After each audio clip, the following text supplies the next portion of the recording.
Imagine if that public housing complex that was going to be built in your street was actually a community garden, actually an arts centre, actually an entertainment hub, and it would easily become that for free.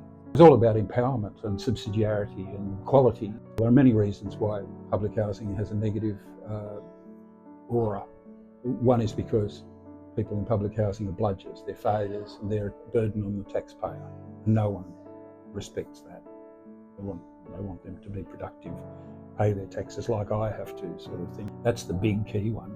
But there are other reasons too. Because these people have to keep proving how powerless they are and how dependent they are, they get angry and they do things in the neighbourhood that no one wants in their neighbourhood. They don't want drugs in their neighbourhood. They don't want crime. They don't want domestic violence. They don't want all the things that you associate with public housing. Disrespect for property and damaging of neighbours' property and swearing, people drunk in the streets and all of that sort of stuff. So that's why public housing is, no one wants public housing in their neighbourhood. But imagine if that public housing complex that was going to be built in your street was actually a community garden, actually an arts centre, actually an entertainment hub, and it would easily become that for free if people were recognised for their voluntary contribution to cooperative development. And why would they do it?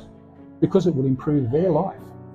The project's name is called Neighbourhoods That Work. The idea is that the neighbourhood is a functioning neighbourhood, but also that it's a neighbourhood that is actually doing something constructive, work, without it being literal employment. The people in my complex, they don't want the dignity they could achieve through voluntary work.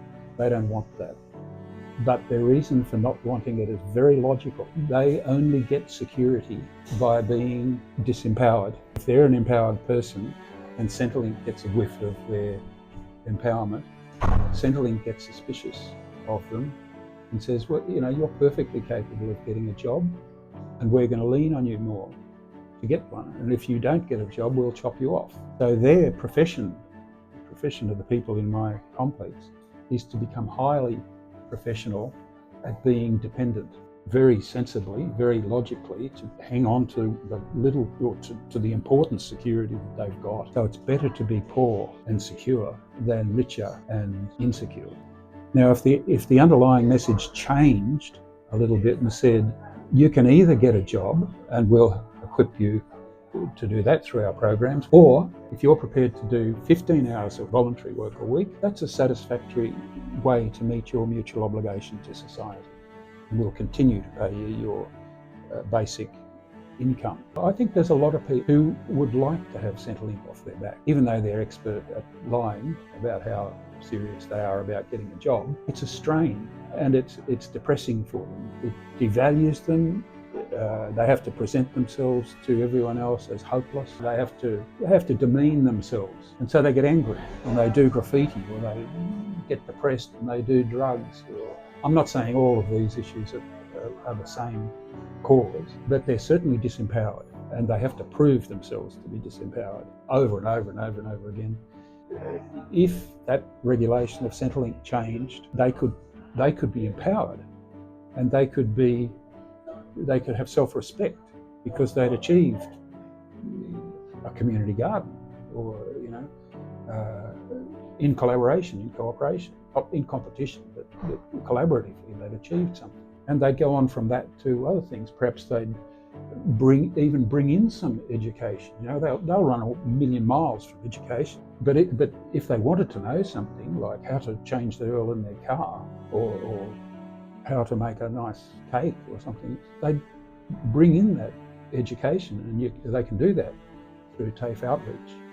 TAFE will send a tutor out to the community and give them a short course in whatever it is they want to know. Anything, knitting, making a cake, maintaining their car, growing a community garden, anything. TAFE will do that. But they don't want it. if it's going to threaten their security to get it, but they would want it if it's going to improve their life. People in that complex can decide to do whatever they want that would suit them without fear of losing any security, and with certainty that what they achieve would be respected and they'd get a pat on the back for having achieved it, instead of demonised for being a bludger. We're on the edge of the possibility, but we need allies. If a few people in my community wanted to start a community garden, and that was overseen by an approved community organisation like the local Neighbourhood Centre, who could report to Centrelink that yes, this project is going ahead, and here's some photos, and you wouldn't believe how productive it is, etc., etc. Centrelink doesn't need any further involvement, and the people get the benefits of either just gardening or free food or self-empowerment and no threat to their security, you know. And other people tend to start to join something that's happening like that, even if not the keen gardener. They tend to speak to each other a bit more, and they say, oh, you know, no, I don't have a green thumb, but I'm really into cars, you know, and I've got a problem with my car. Oh, really? Me too. Let's get TAFE out and do a weekend course on how to tune our car. So, and that's another voluntary program for the community at large that benefits the individual, but benefits the community at large and makes the neighbourhood work. A better way would be for disempowered people to start to realise that they've got some power, and then start to wonder what they could do with that power, what they might be able to achieve for themselves with that power. I've been working for 25 years now on that project, and it began with a recognition that neighbourhoods aren't working, and they're becoming more isolated, and people are becoming more individualised, and people are actually longing to live in a neighbourhood that does work. People are keen to live in a better neighbourhood where it feels fine for the kids to be out during the day without a parent guarding them all the time, or even at night, you know. But neighbourhoods don't feel like that anymore. So that was one of the thoughts behind Neighbourhoods That Work. Our Western objective is to keep our job, pay our mortgage, and continue to live for as long as we can, exactly the way we're doing it. Colonisation is a matter of drawing borders and creating boundary and privatising spaces. The model is to privatise space and to exclude the stranger or set up a boundary. And that's exactly the same model that we use for housing.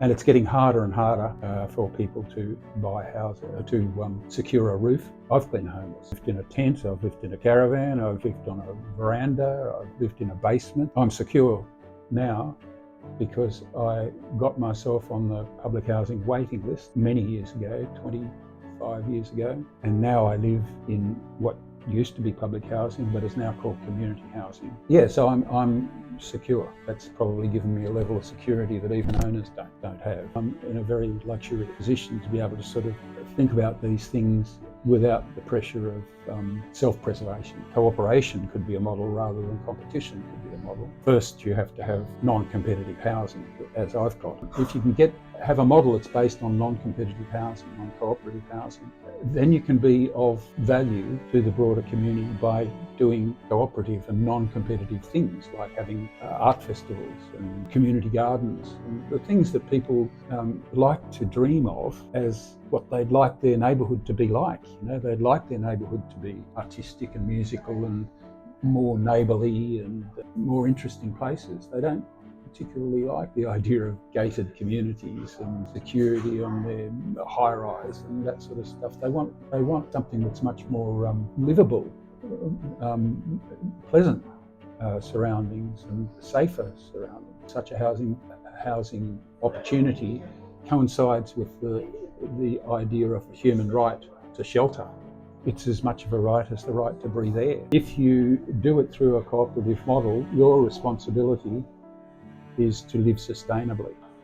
Then you have to live within limits. Taxpayers are very resentful of welfare. Taxpayers would prefer if welfare recipients were productive, not necessarily in a paid job, but perhaps in a community a neighbourhood that works, where if they had secure housing and could do things like sustainable community development in the neighbourhood, they could more and more support themselves through growing food and through cooperation, etc. And taxpayers would need to pay less and less welfare because this group of people would be more and more self-providing.